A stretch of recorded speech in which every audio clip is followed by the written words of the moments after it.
भगवान बुद्ध के शून्य शब्द से मुझे भय लगता है, इसे कैसे दूर करें? यह एक साधक का सवाल है। शून्य शब्द को छोड़ दीजिए। शून्य शब्द हमें भयभीत करता है, ऐसा लगता है मृत्यु जैसी। कोई फर्क नहीं पड़ता, आप एक पॉजिटिव शब्द उपयोग कर लीजिए, विराट आकाश। बात वही की वही है। अंतरिक्ष को कोई शून्य भी कह सकता है और कोई आकाश, विराट आकाश भी कह सकता है। शून्यता और पूर्णता शब्दकोश में विपरीत शब्द हैं, जीवन के कोश में समानार्थी हैं, एक ही अर्थ रखते हैं। तो आप शून्य शब्द को छोड़ दीजिए, उसकी जगह आप पूर्ण का इस्तेमाल कीजिए। और पूर्ण क्या हो सकता है? जिस चीज की सीमा है वह तो पूर्ण नहीं हो सकता। कोई कितना ही बड़ा तारा हो, कितनी ही बड़ी गैलेक्सी हो, वो विराट नहीं हो सकती, कितनी ही बड़ी हो। विराट तो केवल शून्य अंतरिक्ष ही है। तो आकाश एक पॉजिटिव शब्द है, विराटता एक पॉजिटिव शब्द है, शून्यता बिल्कुल पर्यायवाची है लेकिन नकारात्मक एक्सप्रेशन है, इसलिए उससे भय लगता है। आप उसको छोड़ दीजिए, पॉजिटिव टर्मिनोलॉजी उपयोग कीजिए। जी, थैंक यू, बहुत सुंदर। एक मित्र का सवाल है, क्या बुद्ध के 2500 साल प्राचीन आध्यात्म में आधुनिक युग में तेजी से फैल रही ड्रग एडिक्शन की जो नूतन समस्या है, इसका कोई समाधान है गुरुजी? निश्चित रूप से इसका समाधान है। पहले यह समझ लें ड्रग एडिक्शन क्यों होता है। ड्रग्स हमारे मस्तिष्क के विचार प्रक्रिया को समाप्त कर देते हैं, लेकिन हमारी संवेदनशीलता को, जागरूकता को बरकरार रखते हैं। डायमेंशन चेंज हो जाता है।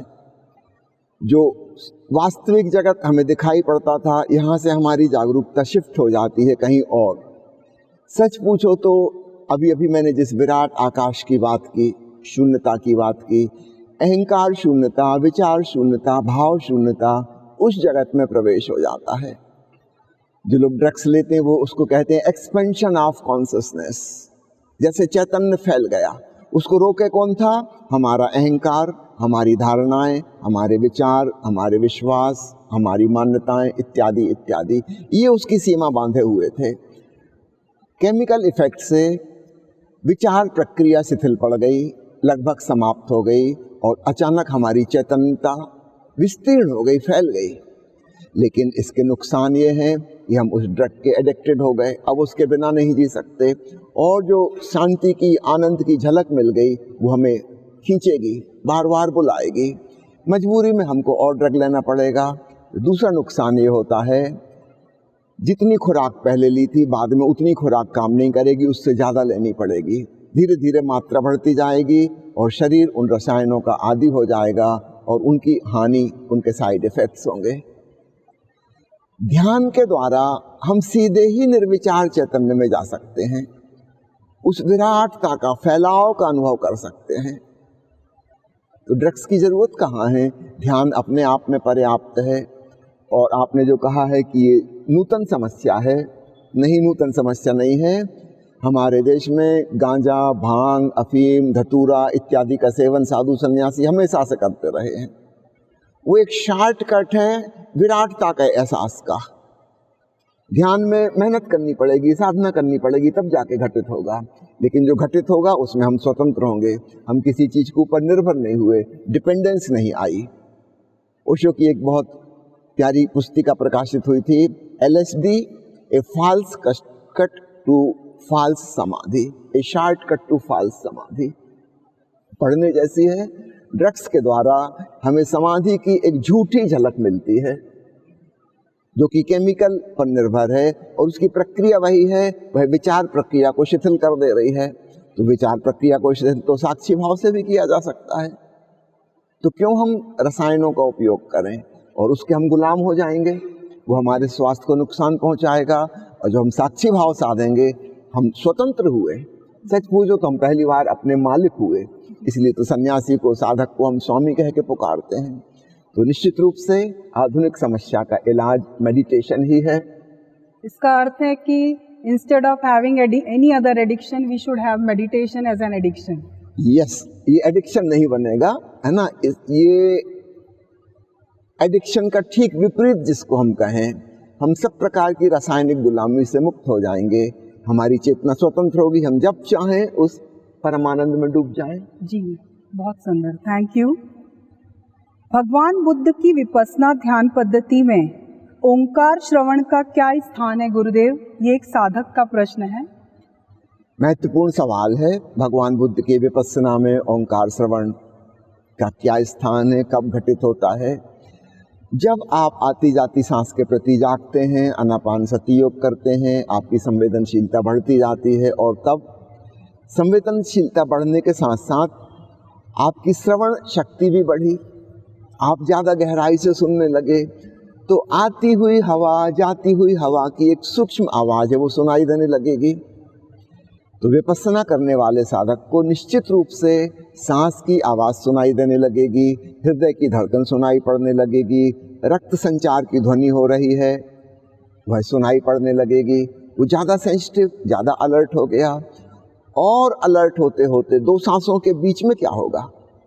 सांस भीतर गई, तुरंत तो बाहर नहीं निकलती, बीच में आधा सेकंड, 1 सेकंड का गैप पड़ता है, फिर मोड़ आता है, फिर हवा बाहर गई, फिर मुड़ती है, फ्रैक्शन ऑफ सेकंड का एक गैप आता है। और जब हम होशपूर्वक सांस को देख रहे हैं, सांस की आवाज़ सुन रहे हैं, उस गैप में क्या होगा? जहाँ ना तो सांस है और ना ही उसकी कोई आवाज़ है, निश्चित रूप से वहाँ पर हम अनाहत नाद को सुनने लगेंगे। कबीर साहब ने कहा है, मुँह को कहाँ ढूंढे रे बंदे, मैं तो तेरे पास में। कहे कबीर सुनो भाई साधो, दो सांसों की सांस में। भोजपुरी भाषा बोलते थे कबीर साहब, जहाँ सांस शब्द के 2 मीनिंग होते हैं, एक तो ब्रीदिंग और एक होता है गैप। जब कहते हैं सुनो भाई साधो, 2 सांसों की सांस में, इसका मतलब है listen between the gap of 2 breathings. तो विपस्सना करते करते ओंकार श्रवण होगा ही होगा। बौद्ध धर्म ग्रंथों में एक प्रसिद्ध ग्रंथ है सुरंगम सूत्र। बहुत सारे सूत्र हैं, अलग अलग शास्त्रों के नाम सूत्र पर आधारित हैं। एक शास्त्र सुरंगम सूत्र, जिसमें भगवान बुद्ध के बोधि प्राप्त शिष्यों की बैठक हुई और उन्होंने आपस में विचार विमर्श किया। बड़ी विस्तार से वह विचार विमर्श चला, वो गोष्ठी चली कि किस व्यक्ति को किस विधि के माध्यम से ज्ञान प्राप्त हुआ है और सबसे सरल विधि कौन सी है जो हम लोगों को बताएं। तो कोई 25-30 संबुद्ध शिष्यों की बैठक थी, वह बहुत महत्वपूर्ण चर्चा है। और वे सब एक बात पर राजी हुए कि सांस देखते देखते अनाहत की ध्वनि सुनाई पड़ने लगी, ओंकार की गूंज पकड़ में आ गई। और तब उसमें जब हम लौलीन हो गए, तल्लीन हो गए, एकात्मी हो गए, तब परम ज्ञान हासिल हुआ। यहाँ पर एक बात और कह दूं, जहाँ तक दृष्टा भाव है, साक्षी भाव है, वहाँ तक द्वैत रहेगा, द्वंद्व रहेगा। आप बैठे मेरे सम्मुख में, आपको जान रहा हूँ, आप हैं, मैं हूँ, दो हैं, द्वंद्व है। जब हम अपने भीतर किसी चीज के दृष्टा बनते हैं, चाहे सांस के, चाहे विचार के, चाहे भावनाओं के, निश्चित रूप से वह कोई और है जिसको मैं जान रहा हूँ, मैं उसका जानने वाला ज्ञाता हूँ, मैं अलग हूँ, अद्वैत नहीं हुआ। तो परम ज्ञान की घटना जो अद्वैत में होती है, निर्द्वंद अवस्था में होती है, वह कभी भी साक्षी भाव और दृष्टा भाव से नहीं हो सकती। वो तो बहुत ही प्रेम पूर्ण भाव दशा में जब हम एकात्मी हो गए, उसके साथ जुड़ गए, एक हो गए, तो विचार के साथ तो हम नहीं जुड़ सकते, बाहर के दृश्यों के साथ भी नहीं जुड़ सकते। हम किस चीज के साथ जुड़ सकते हैं? हम उसी के साथ जुड़ सकते हैं जो वास्तव में हमारा स्वयं का स्वभाव है, स्वधर्म है। अनाहत नाद हमारी आत्मा का संगीत है, वह हम ही हैं, हमसे भिन्न नहीं, और इसलिए उसके साथ हम जोड़ का एहसास कर सकते हैं। तो जहाँ जोड़ होगा, योग घटेगा, इसलिए उसको अनापान सति योग कहते हैं। अनापान मतलब आती जाती सांस, पान और अपान को मिला के पाली भाषा में अनापान हो गया। सति यानी स्मृति, जागृति, अनापान सति यानी आती जाती श्वास के प्रति जागृति, साक्षी, दृष्टा। और योग जब उसमें जोड़ा तब अनापान सति योग। तो योग का अर्थ होता है मिलन, जहां द्वंद्व समाप्त हो गया, वह अनाहत नाद में घटित होता है। वही हमारा स्वभाव है, वही हमारा स्वधर्म है। और इसलिए आत्मज्ञान की घटना यह जानने पर होती है कि अहो मैं ओंकार स्वरूप हूं, यहां अद्वैत फलित होता है। और सुरंगम सूत्र ग्रंथ पढ़िए, जिसमें भगवान बुद्ध के बहुत सारे संबुद्ध शिष्यों ने बैठ के यह निष्कर्ष निकाला कि सर्वाधिक सरल विधि यही है, सांस को देखते देखते ओंकार की ध्वनि सुनने लगो, इसके बाद अब ओंकार में प्रेम पूर्वक लीन हो जाओ, विलीन हो जाओ, उसके संग एक हो जाओ। ठीक है, धन्यवाद स्वामी जी। एक मित्र का सवाल है, बौद्ध धर्म में त्रिशरण मंत्र की इतनी महत्ता क्यों है? सिर्फ बौद्ध धर्म में ही नहीं, सभी धर्मों में शरण भाव की महत्ता है, नाम अलग अलग होंगे। भगवान महावीर के जैन धर्म में पंच नमोकार मंत्र है, अरिहंत शरणम पवज्जामि, सिद्धे शरणम पवज्जामि, 5 शरण हैं। भगवान बुद्ध में 3 शरण हैं। भगवान कृष्ण गीता में अर्जुन से कहते हैं कि सब धर्मों की चिंता छोड़ मेरी शरण में आ। लंबे चले 18 अध्याय, बड़ा डिस्कशन चला, बाद में बात चला, अर्जुन पकड़ नहीं पा रहा लेकिन बात को। अंत में भगवान कहते हैं, हे अर्जुन, इस तर्क वितर्क से कुछ ना होगा, अब तू सब धर्मों की चिंता छोड़ मेरी शरण में आ। शरण भाव से जाके बात बनी, याद रखना, तर्क वितर्क से, चिंतन मनन से बात नहीं बनी। तो चाहे धर्म कोई भी हो, शरण भाव अर्थात शिष्य भाव, जो सीखने को तैयार है उसे हम सिख कहते हैं। पंजाबी भाषा में शिष्य का ही रूपांतरण है सिख। जो सीखने को तैयार है, जो झुकने को राजी है, जो ग्रहण करने को तैयार है, रिसेप्टिव है, तो शरण भाव उसी का प्रतीक है। हम झुकने को राजी हैं, हम लेने को तैयार हैं। मैं जगह जगह जाता हूँ, अक्सर ये होता है कि मेरे पहुंचने के पहले मेरी बदनामी पहुंच जाती है, और कुछ मित्र आते हैं मेरी परीक्षा लेने के लिए। वो शिविर अटेंड करने नहीं आते, वो मेरी परीक्षा लेने आते हैं कि देखें सही है कि गलत है। वो अपनी शंका वाली दृष्टि लेके आए हैं और वो गलत को खोजने में लगे रहते हैं, कहीं से भी कुछ गलती उनको मिल जाए। और निश्चित रूप से जिन खोजा तिन पाइयाँ जो हम खोजेंगे वो हमें मिल जाएगा। अगर हम भूल चूक खोजने पर उतारू हैं, 1 क्या 10 भूल चूक मिल जाएंगे, फिर वो रिसेप्टिव नहीं, उन बीच में एक दीवार खड़ी है। शरण भाव घटित नहीं होगा। वो एक परीक्षक की भांति, एग्जामिनर की तरह आएंगे, खाली हाथ चले जाएंगे, उनको कुछ भी नहीं मिलेगा। हाँ, कंफर्मेशन हो जाएगा कि जो हमने सुना था गलत, ये आदमी गलत ही है, बहुत सारी भूल चूक मिल गई। जो मित्र सीखने के भाव से आए हैं, कुछ ग्रहण करने के भाव से आए हैं, सुनने के भाव से आए हैं, उन्हें बहुत बड़ा खजाना मिल जाएगा। तो इस बात को खूब अच्छे से समझ लीजिए। सवाल ये नहीं है कि त्रिशरण भाव, कि महावीर के 5 शरण, 5 नमोकार, कि भगवान कृष्ण की शरण, कि इसकी शरण, कि उसकी शरण। असली बात यह है, अगर शिष्य लेने को तैयार है उसे बहुत कुछ मिल जाएगा, और अगर वो लेने को तैयार नहीं है उसे कुछ भी ना मिलेगा।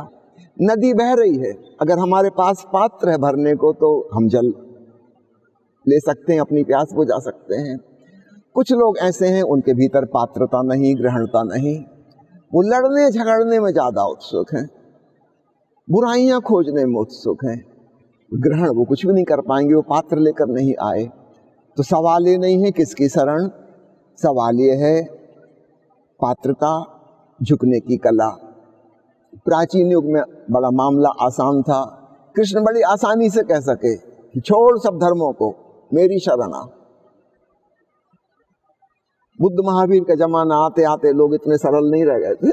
अगर उनसे कहोगे कि मेरी शरण आओ तो झगड़ने खड़े हो जाएंगे, आप हो कौन, क्यों शरण में आए।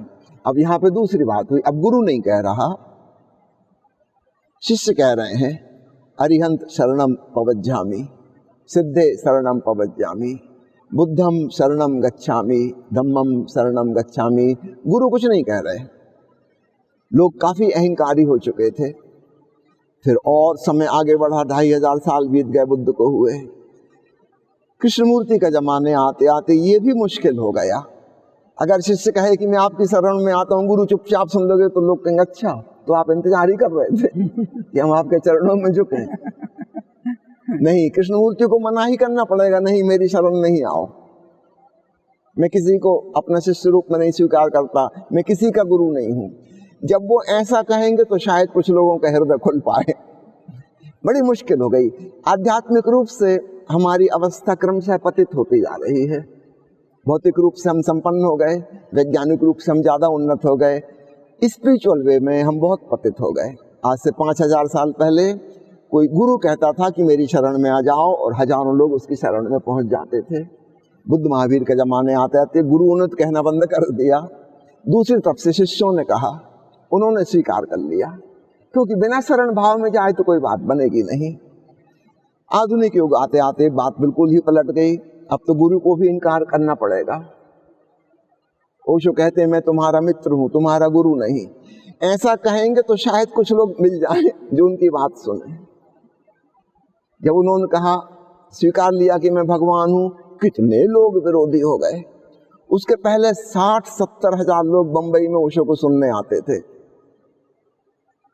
जब ओशो भगवान कहलाने लगे, 60-70 लोग रह गए। 1000 वाला आंकड़ा 3 जीरो निकल गया उसमें से। अजीब लोग हैं, चाहते हैं कुछ अलौकिक और दिव्य मिल जाए, और ये भी स्वीकार करने को राजी नहीं कि सामने जो व्यक्ति है उसमें कुछ दिव्यता है, कि कुछ अलौकिक है। ओशो को कहना पड़ता है मैं तुम्हारा मित्र हूं।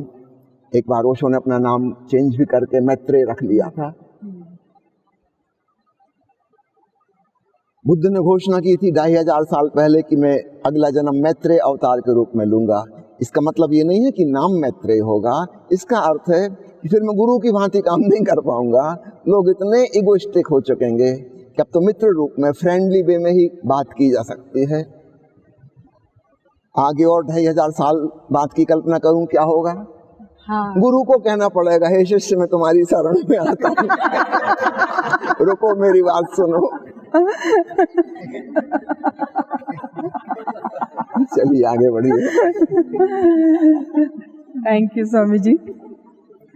एक मित्र ने पूछा है, ओशो इंद्रकिल फाउंडेशन सिक्किम द्वारा निर्मित बुद्ध भवन के उद्घाटन समारोह में गुरुजी आपने बुद्ध या युद्ध की संक्षिप्त चर्चा की है, कृपया इस बिंदु को थोड़ा और स्पष्ट करें। इम्पॉर्टेंट क्वेश्चन है यह। ओशो की एक किताब का शीर्षक है महावीर या महाविनाश। ठीक वही बात मैंने कही, बुद्ध या युद्ध, या तो अहिंसा या फिर महाहिंसा, क्योंकि हिंसा के साधन बहुत तेजी से विकसित हुए हैं। एक पत्थर फेंककर हम किसी एक आध दो आदमी को चोट पहुंचा सकते थे आदिम युग में। आज हम परमाणु बम फेंक के करोड़ों लोगों को 1 सेकंड में राख कर सकते हैं। एक मिसाइल चला दें, बिल्कुल टारगेट पे जहां उसको निशाना साधा गया वहीं जाके गिरेगी। स्टार वार की तैयारियां चल रही हैं, और सबसे खतरनाक न्यूक्लियर वेपन से भी ज्यादा खतरनाक वेपन बायोलॉजिकल वेपन्स बन गए हैं। जेनेटिक इंजीनियरिंग के द्वारा खतरनाक बैक्टीरिया और वायरस बना लिए गए हैं। एक पेंडेमिक हम देख ही चुके हैं कोरोना का। ऐसे हजारों प्रकार के कीटाणु वैज्ञानिकों की लेबोरेटरी में तैयार हैं, जिनका कोई इलाज कभी नहीं होगा, कोई इलाज नहीं होगा। पुराने बैक्टीरिया को भी बचा बचा के रखा हुआ है। उदाहरण के लिए स्मॉल पॉक्स, बड़ी माता की बीमारी को खत्म हुए करीब 50 साल हो गए। वैक्सीनेशन के द्वारा वो ठीक हो गई, लेकिन उसके वायरस बचा के रखे गए हैं। अमेरिका के पास भी हैं, रशिया के पास भी हैं, इंग्लैंड में भी हैं, फ्रांस के लेबोरेटरी में भी हैं, और उनको लगातार कल्चर किया जा रहा है, बड़े पैमाने पर तैयार रखा गया है। क्योंकि अब 50 साल हो गए, 50 साल से किसी को टीका भी नहीं लगा, किसी के अंदर कोई इम्यूनिटी नहीं है। अगर वो स्मॉल पॉक्स के वायरस को छोड़ दिया जाएगा, त्राही मच जाएगी। शायद पूरी दुनिया ही खत्म हो जाए। और ये तो एक उदाहरण दे रहा हूं मैं। ऐसे हजारों प्रकार के कीटाणुओं को संरक्षित करके और उनकी गिनती बढ़ा के कल्चर करके स्टोर किया गया है। ये एटॉमिक वेपन से भी ज्यादा खतरनाक है। ये भी नहीं पता चलेगा किसने छोड़ा, क्या हुआ, अचानक बीमारी फैलने लगी और करोड़ों लोग मरने लगे। हमारी हिंसा की प्रवृत्ति तो वही है जो आदिवासी युग में थी। हमारे भीतर क्रोध वही है, ईर्ष्या वही है, प्रतिस्पर्धा वही है। द्वेष की भावना वही है, और हमारे हाथों में विध्वंसक शक्ति बहुत ज्यादा हो गई, करोड़ों गुना ज्यादा हो गई। तो ये बहुत बड़ा क्रिटिकल पीरियड जिससे हम गुजर रहे हैं, ये ट्रांजिशनल फेज। अगर हमने बुद्ध की, महावीर की, ओशो की नहीं सुनी तो याद रखना फिर ये धरती बचने वाली नहीं, मनुष्यता बचने वाली नहीं, सदा सदा के लिए सब समाप्त होने के करीब है। ऐसी इमरजेंसी सिचुएशन कभी ना थी पुराने जमाने में। ध्यान करना अथवा ना करना, शांत होना अथवा ना होना एक व्यक्तिगत बात थी, आपकी अपनी निजी बात है। आप चाहो तो ध्यान कर लो, शांत हो जाओ, आनंदित हो जाओ, नहीं हो जाओगे तो कुछ खास बिगड़ने वाला नहीं, जैसे अशांत हो वैसे ही रहोगे। आज स्थिति अब व्यक्तिगत सवाल नहीं रह गया, अब ये सामूहिक आत्मघात की कगार पर सारी धरती पहुंच गई, एक ग्लोबल सोसाइटी। अब सब मरेंगे अगर बड़े पैमाने पर शांति और ध्यान की हवा नहीं फैल सकी तो सब मरेंगे। अब ये इंडिविजुअल का सवाल नहीं है, कलेक्टिव, पूरे मास का, पूरी मनुष्यता का सवाल है। इसलिए मैंने कहा था बुद्ध या युद्ध। जी, थैंक यू स्वामी जी। और कहीं मुझे भी लगता है कि हर एक इंसान को लगता है कि शांति उसे निर्बल करती है और हम सबल होना चाहते हैं। जी।